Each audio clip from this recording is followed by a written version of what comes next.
Yo, what's up, guys? Welcome to another episode of Super Simple Python. I'm your host, Yujin Tang. Today, we're going to be writing this program on checking checking if a number is square or not. So, for this, we're going to import the math module. This is a native module to Python, native library to Python. So you don't need to actually pip install or conda or apt or whatever it is you use to your package manager to install anything. We're just going to go ahead and import it.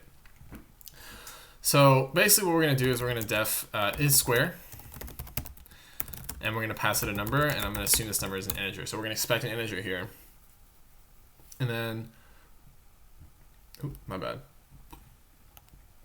We're just going to take the square root of the number. So if math.square root num.is integer.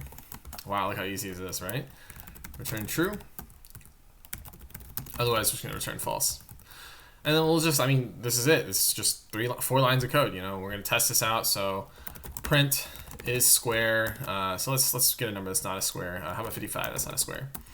And then we'll just do this like 5 times so we can get a good, idea of how this works.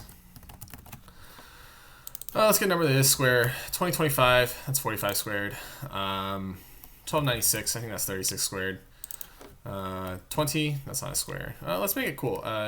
888, I don't know. That's not a square. So, and then let's get another number here.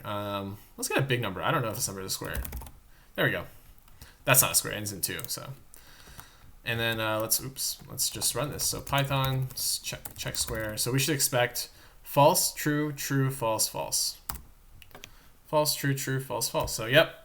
That's it. That's all there is to creating a program to check if a number is a square. And this kind of gets you started with the math module and the square root function. So yeah, if this was helpful for you, or if you like this video, please like and subscribe, and please share with your friends. All right, peace out, and see you guys next time.